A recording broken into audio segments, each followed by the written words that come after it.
Last but not least, Mr. Emmanuel Tsesmelis, a real pioneer in Geneva. He will give us his wishes and his support from CERN, from Geneva. Thank you very much, Mr. Dzikas. It is indeed a pleasure and an honor for me to be with you today, even though remotely. I'd like to, of course, say thank you to all the organizers in preparing this very important meeting. And I'd like to thank, of course, our distinguished and honored guests, Mr. Apostolos Tzitzikostas, the Governor of Central Macedonia, Mr. Christos Dimas, the Deputy Minister for Research and Technology, and Ambassador Exterman as well, who is with us today. It is indeed a pleasure to say a few words of welcome from CERN in Geneva. I would just like to mention that CERN, the central pillar of the mission of the organization is, of course, fundamental research in particle physics.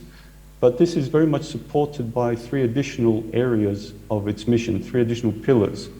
And one of those additional pillars is technology and innovation, and bringing the know-how and technology and developed for fundamental particle physics to society and for impact in the wider community.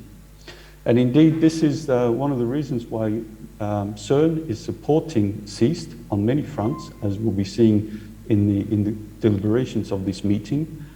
In addition, of course, to technology and innovation and fundamental research in particle physics, CERN's mission is, of course, to train and educate the next generation of scientists and engineers who may play a role not only in fundamental particle physics, but also playing a role in society at large, and in particular in medicine and healthcare.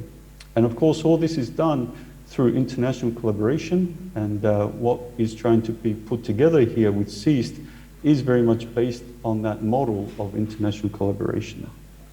So this really goes back. CERN's technological innovations have important applications in medicine and healthcare, and this is very much embedded inside the convention of the organization dating back to the 1950s, of which Greece, of course, has been a founding member of CERN since its origin.